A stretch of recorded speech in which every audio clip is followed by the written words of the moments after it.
It's Vass here from Metro Hobbies, and today we're going to be looking at some new and exciting updates from HPI. These are the Jumpshot range.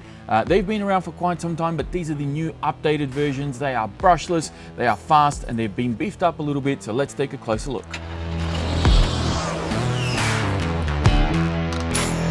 Alright, so when you get one of these cars, you're going to be greeted with a few things. Of course, you get the car and you get the radio itself, but also you're going to get some spare bits here. There's a cross wrench, some Allen keys, and a couple of spare little bits for your servo saver. There's also, of course, the user manual, which is very important for you to read up on and check all the maintenance schedules, part numbers, and so forth. On the back of that, you'll see some spare stickers as well, so you can decorate the cars a little bit more and personalize them to your liking. The radio itself is the same that has been used with HPI for quite some time. It has a really good feel in the hand, nice foam drop-down wheel, runs only on 4 AA's, which you will have to get yourself, and it has all the usual trimmings as well as EPAs for both steering and throttle. You have the on and off switch on the back here and a collapsible antenna, so you can tidy it up and put it away with the, I guess, the least possible options to break that antenna off. So that's pretty much everything you get with these when you unbox them.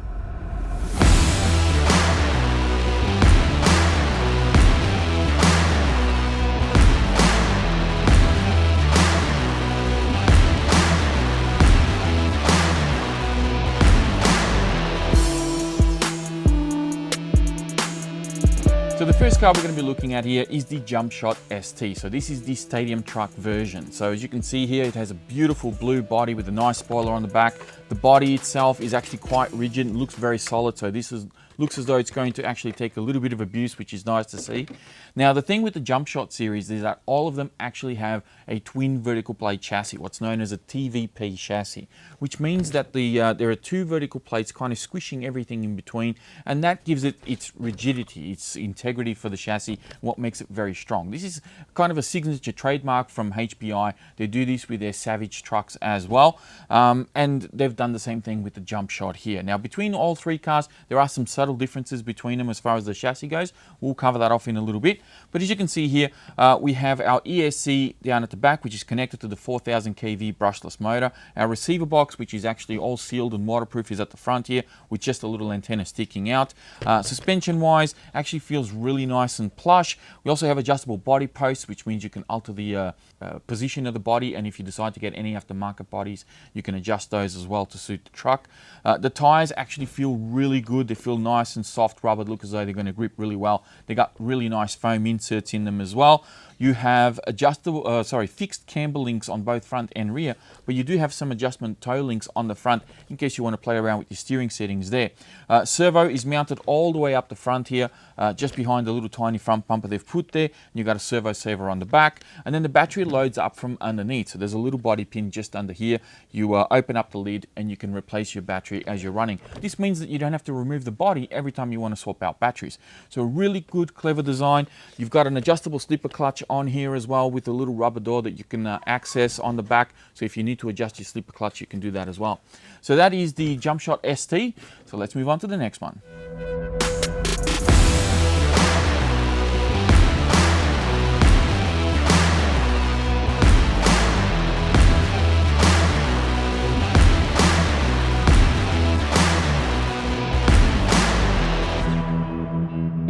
Okay, so the next truck here is the Jumpshot MT, and the MT is probably the more popular truck of the series because, let's face it, everybody loves monster trucks. Now, just like the ST, this one's got an updated color scheme on the body, and the body itself is also very rigid. So they didn't really cut corners on the bodies here. I think they're actually going to hold up to quite a bit of punishment. Really looking forward to seeing how these guys go. Now, underneath, it looks very familiar to the ST Jumpshot, although there are some very subtle differences in the design of the chassis.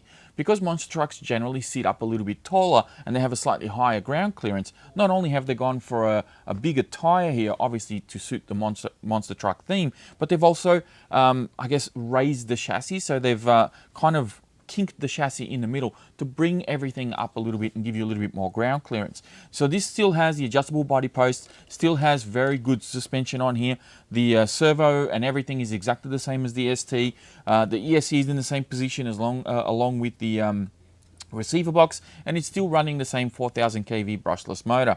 And of course, you've still got the fixed links, the steel dog bones in the back. Everything is exactly the same as the ST, but the chassis is just slightly different. So a really cool looking monster truck. Really nice tires and rubber on this one as well. I think these are going to be really, really good, and I absolutely love the color scheme. So that is the MT Jumpshot from HPI.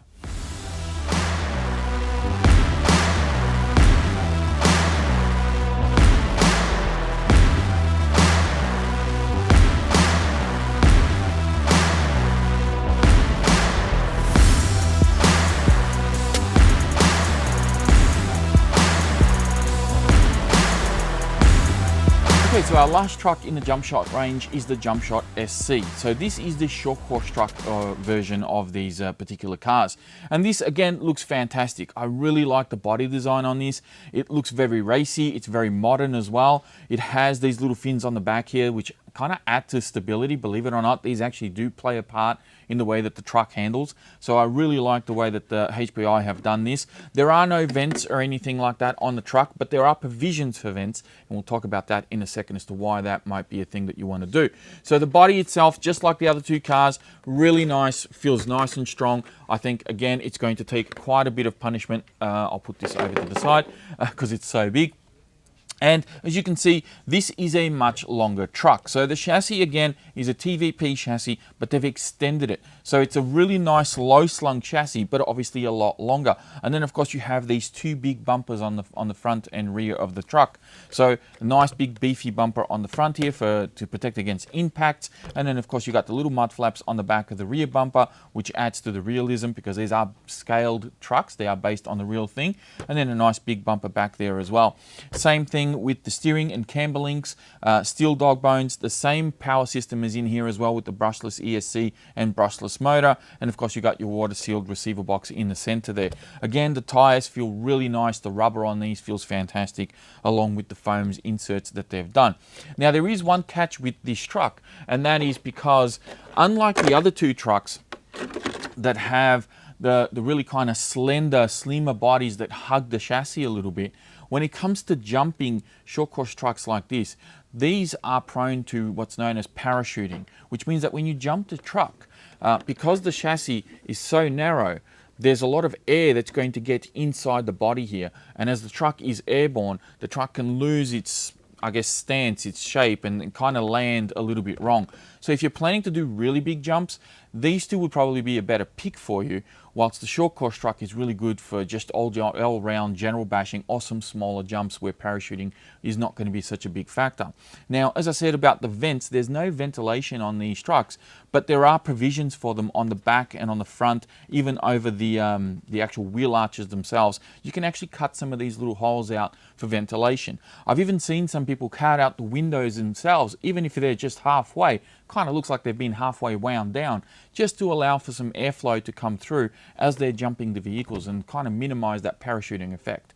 So that's really the only thing you need to keep in mind. But aside from that, this is probably the one that I would recommend for people that are really starting out, because it has so much more protection with the bigger bumpers and the bigger body. But of course, if you're a little bit more versed in the RC kind of bashing arena and you want to do some more jumping, then probably one of the other two trucks will be a better suited for you. So that's pretty much it for the Jumpshot range. Hopefully you guys enjoyed this video. If you did, be sure to hit that thumbs up button. Don't forget to subscribe to the channel if you're new, and stay tuned for more content that we've got coming up. Feel free to leave a comment or any of your questions down in the comment section down below. And as always, check out the video description for more links on these trucks, as well as links to all our socials on there. That is it from me. Thank you again for watching, and I'll be speaking to you all next time.